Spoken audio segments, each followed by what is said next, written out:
तक भारत में मुसलमानों की सियासी क़यादत मजबूत नहीं होगी, जब तक भारत में मुसलमान सिर्फ वोट डालने वाले बनकर रहेंगे, तो याद रखो तुम्हारी शरीयत पर भी खतरा रहेगा, तुम्हारी मस्जिदों को भी लोग नुकसान पहुंचाने की बातें करेंगे, तुम्हारे मदरसों पर हमले होंगे, हमारी बच्चियों के हिजाब पर हमला होगा, हमारे चेहरे पर दाढ़ियों पर हमले किए जाएंगे, हमारी शनाख्त को मिटाया जाने की कोशिश की जाएगी। इसीलिए मैं बार बार यही कहता हूं कि यकीनन वतन हमारा और हमेशा हमारा वतन रहेगा, मगर याद रखो भारत के मुसलमानों, अगर आप सिर्फ वोट डालने वाले बनकर रह जाएंगे तो फिर आपकी तकलीफ में कमी नहीं होगी, आपके मसाइल हल नहीं होंगे, आपकी नाइंसाफी का सिलसिला खत्म नहीं होगा, आपकी मस्जिदों पर हमले खत्म नहीं होंगे, आप पर शख्सी हमले खत्म नहीं होंगे। याद रखो भारत की जमहूरियत की तल्ख हकीकत यही है कि जिसके पास उसके वोटों से उसके नुमाइंदे जीत कर आते हैं, उन्हीं से इंसाफ किया जाता है। मगर याद रखो नौजवानों, तुम्हारी आंखों से देख रहे हो कि 2014 से क्या हो रहा है। जब कभी भी जुल्म होता है, जब कभी भी कोई हादसा या वाकया होता है, तो तुम्हारी पहली नजर यह होती है कि देखो तो सही कि मजलिस इत्तेहादुल मुस्लिमीन का सदरुद्दीन ओवैसी इम्तियाज जलील क्या बोल रहे हैं। तुम ये नहीं देखते कि कोई दूसरी पार्टी का शख्स क्या कहने वाला है, क्योंकि तुम जानते हो कि तुम्हारे दिलों में जो छुपे हुए गम है, तुम जानते हो कि तुम्हारे दिलो दिमाग में जो तुम्हारी उम्मीद और ख्वाब है, उसको अगर कोई पूरा कर सकता है तो मजलिस इत्तेहादुल मुस्लिमीन पूरा कर सकती है। तुम जानते हो कि भारत की पार्लियामेंट में अमित शाह, नरेंद्र मोदी और आरएसएस की आंखों में आंखें डाल कर अगर कोई इंसाफ की बात कर सकता है तो उसका नाम मजलिस इत्तेहादुल मुस्लिमीन है। मेरे अजीज दोस्तों और बुजुर्गों, मगर याद रखो तुम्हारे ये जज्बाती नारों से हमारी क़यादत नहीं बन जाएगी, तुम्हारे ये नारों से तुम्हारे एमएलए या तुम्हारे कारपोरेटर नहीं जीत जाएंगे। वोट डालना पड़ेगा नौजवानों, मेरे बुजुर्गों, मेरी इज्जतदार मां और बहनों, आपको अपने वोट का इस्तेमाल करना पड़ेगा।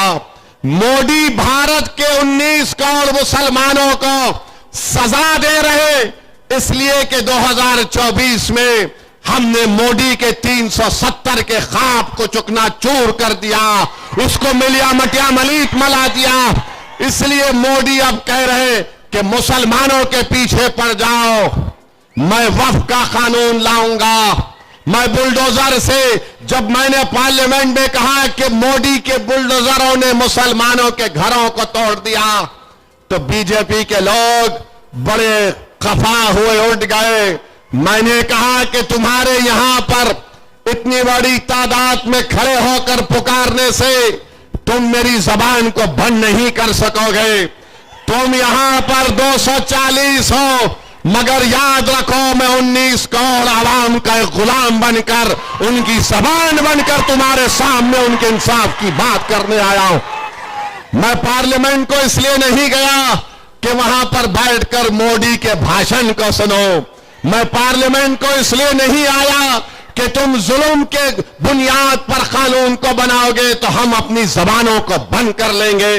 तुम इस्लाम और भारत के संविधान के खिलाफ कुछ कहोगे तो सदरुद्दीन ओवैसी तुम्हारे सामने खड़ा होकर इंसाफ की बात करता आया है और करता रहेगा। तुमने इम्तियाज जलील की कामयाबी को रोका, मैं अकेला जरूर हूं, मगर मैं अकेला इनफरादी तौर पर जरूर हूं, मगर मेरे साथ हजारों करोड़ नौजवानों की, बुजुर्गों की दुआएं मेरे साथ हैं। मेरे साथ इन नौजवानों के जज्बा है जो आज ये कह चुके हैं कि नौजवान पुकार पुकार कर कह रहा है, भारत का नौजवान चाहे वो मुसलमान दलित हो, अब मोदी हम तुझसे डरने वाले नहीं हैं, अब मोदी हम तुझसे डरने वाले नहीं हैं, हम कभी भी तुझसे नहीं डरे। अरे हम वो हैं मोदी जो सिर्फ अल्लाह से डरते और किसी के माइका लाल से नहीं डरने वाले हम। मेरे अजीज दोस्तों और बुजुर्गों, मेरे नौजवानों, आज आपको अपने इत्तेहाद को और मजबूत करना पड़ेगा। भारत में हम देख रहे हैं क्या हो रहा है। लातूर महाराष्ट्र में एक शख्स 2 व्हीलर पर जा रहा है, अपनी बीवी के साथ, अपने छोटे बच्चे और बेटे के साथ। रॉन्ग साइड से गाड़ी आती है, इसको टक्कर मारती है। यह शख्स कहता है कि अरे भाई, आप रॉन्ग साइड आकर हमको टक्कर मार दिए, जरा देख कर चलाना था। तो उस गाड़ी में बैठे हुए जालिमों ने कहा, तू मुसलमान है, तुझे सबक सिखाएंगे, और गाड़ी से उसकी बीवी और एक मासूम बच्चे को रौंद दिया। बीवी मर गई और एक मासूम बच्चा उसका मर गया। बताओ ये क्या हो रहा है हमारे देश में। मेरे अजीज दोस्तों और बुजुर्गों, ऐसे कई वाकयात हमारे मुल्क में हो रहे हैं। मेरे भाई, सिर्फ अखबारात में पढ़कर और असदुद्दीन ओवैसी की जबान से सुनकर तुम अफसोस का इजहार करोगे तो मेरी नजर में यह बुज़दिली की निशानी है। बहादुरों की निशानी यह है कि तुम मुत्तहिद हो जाओ, तुम अपने लीडर को पैदा करो। तुम गली से लेकर, पूरे मोहल्लों से लेकर, जिलों से लेकर, शहरों से लेकर, गांव से लेकर, एक एक जगह पर अपनी एक लीडरशिप को पैदा करो, तभी जाकर हम इस नाइंसाफी का मुकाबला कर पाएंगे। मेरे इज्जतदार मां और बहनों, मैं आपको एक कहना चाहूंगा कि आप अपने हौसलों को बुलंद रखिए। नौजवानों, तुम्हारी और हमारी आंखों ने देखा कि मध्य प्रदेश में हाजी शहजाद अली के 20,000 स्क्वायर फीट के घर को बीजेपी की हुकूमत ने, मोदी के बुलडोजरों ने हाजी शहजाद अली को सिर्फ इसलिए उसका घर तोड़ दिया कि हाजी शहजाद अली ने महाराष्ट्र में जिस शख्स ने रसूलुल्लाह सल्लल्लाहु अलैहि वसल्लम की शान में गुस्ताखी करने की कोशिश की, हाजी शहजाद अली ने एहतजाज किया और मध्य प्रदेश की गवर्नमेंट बीजेपी की 20,000 स्क्वायर फुट के घर को हाजी शहजाद अली के उसको तोड़ देती है।